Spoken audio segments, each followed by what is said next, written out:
கடந்த காலங்களில் நிரப்பப்படாமல் உள்ள காலி பணியிடங்களை இந்த அரசு பொறுப்பேற்ற பிறகு நிரப்பும் சொன்னோம். ஏறக்குறைய சுமார் 5000 பேருக்கு இப்போ நிரப்பிருக்கும்னு நினைக்கிறேன். அந்த பணி எல்லா துறையிலும், கூட்டுறவுத்துறை இருந்தால் இந்த இளநிலை இன்ஸ்பெக்டர் சொல்லுவாங்க, ஆய்வாளர்கள், அது மாதிரி கூட்டுறவுத்துறையில் எல்லா துறையிலும் இப்போ பணியிடங்கள் எல்லாம் நிரப்பப்பட்டு வருகின்றது. இந்த பணியிடங்கள்லாம் எப்படி நிரப்புகிறோம்? யாராவது குறை சொல்ல முடியுமா? இவர் சொன்னால் தான் நடக்கும், அவர் சொன்னால் தான் நடக்கும், யாரும் சொல்ல முடியுமா? சொல்ல முடியாது. நல்லா படித்தாங்கன்னா, நல்லா எழுதுனாங்கன்னா, தேர்வு வெற்றி பெற்றாங்கன்னா அவங்களுக்கு வேலை. நல்லா படித்த பிள்ளைங்களுக்கு வேலை. நேற்று கூட அசிஸ்டன்ட் போஸ்ட்னு சொல்லுவாங்க, எல்டிசி யூடிசி அசிஸ்டன்ட் அந்த மாதிரி சொல்லுவாங்க. இப்போ எல்டிசி யூடிசி எல்லாம் முதல்ல எடுத்திருக்கோம், நிறைய பேர் எடுத்திருக்கோம், ஒரு 600 பேர் எடுத்திருக்கோம். இப்போ மறுபடியும் அசிஸ்டன்ட் சொல்லக்கூடிய ஒரு பெரிய நல்ல பதவிக்கு நேற்று தேர்வு எழுத்து தேர்வு நடந்தது. 256 பேருக்கு எடுக்க போகிறோம். அது இன்னும் ஒரு வாரத்தில் விட்டுருவாங்க, 2-3 நாள், ஒரு வாரத்தில் அவங்களுக்கு அந்த வேலை கிடைக்கும். அடுத்த மாதம் எல்டிசி யூடிசி ஏறக்குறைய ஒரு 300 பேருக்கு எடுக்க போகிறோம், மறுபடியும் எடுக்க போகிறோம். இதெல்லாம் படிச்சுட்டு காத்துட்டு இருக்க இளைஞர்களுக்கு வேலை வாய்ப்பை உருவாக்கி கொடுக்க வேண்டும் என்பது அரசுடைய நம்முடைய எண்ணம். கடந்த ஆட்சியில் முடியல, எதுவுமே செய்ய முடியல, அவரால் செய்ய முடியவில்லை.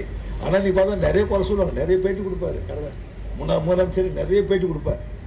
என்ன செஞ்சாலும் கேட்டால் ஒன்றும் கிடையாது, 0. நிறைய பேட்டி கொடுப்பாரு. ஆனால் என்ன அவர் என்ன செஞ்சாலும் பார்த்தா ஒன்றும் இல்லை. ஆனால் குறை சொல்லுவார், நிறைய குறை சொல்லுவார். என்ன அறிவிச்சது, என்ன செஞ்சாங்க கேட்பாரு. நாங்கள் அறிவிச்சதை எதை செய்யல நான் கேட்குறேன். எல்லாவற்றையும் செய்திருக்கின்றோம். இந்த ஆண்டு அறிவித்ததை இப்பொழுது அமல்படுத்துகின்ற நிலையில் இப்பொழுது வந்து கொண்டிருக்கிறது. ஒவ்வொன்றாக திட்டங்களையும் நிறைவேற்ற தொடங்கி இருக்கின்றோம். இலவச இந்த பிள்ளைகளுக்கு மிதிவண்டி பாருங்க, எந்த அழகா, எவ்வளோ அழகாக இருக்கு பாருங்க. இந்த அவங்க போனாலே ஒரு வித்தியாசம், அந்த பிள்ளைங்க போனாலே ஒரு வித்தியாசம் தெரியும். இலவச மிதிவண்டி கொடுப்போம் சொன்னோம், கொடுக்குறோம். காலத்தோடு புத்தகம், நோட்டு இதெல்லாம் கொடுக்குறோம் சொன்னால் கொடுக்குறோம். கல்வி கட்டணம் செலுத்தப்பட்டு கல்லூரிகளுக்கு செலுத்தப்பட்டு வருகிறது, பள்ளிகளுக்கு செலுத்தப்பட்டு வருகிறது.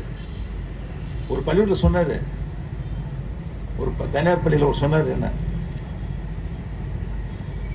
எங்கேயுமே இல்லாதவாறு தாழ்த்தப்பட்ட மக்களுடைய பிள்ளைகளுக்கு எல்லா தனியார் பள்ளிகளுக்கும் கட்டணம் கொடுக்கின்ற ஒரே அரசு இந்த அரசு தான் அப்படின்னாரு. அது சரியா, இன்னும் கொஞ்சம் சீக்கிரமாக செய்ய சொல்லுங்க, எந்த குறையும் இல்லாமல். இன்னும் எல்கேஜி வந்து எது வரைக்கும் படித்தாலும் படிக்கலாம், இந்த அரசு தான். அப்போ இந்த அரசு எதை செய்யலை, அறிவித்ததை அத்தனையும் செய்து கொண்டு வருகின்றது. செய்திகளை உடனுக்குடனும் துல்லியமாகவும் தெரிந்து கொள்ள சப்ஸ்கிரைப் பண்ணுங்க.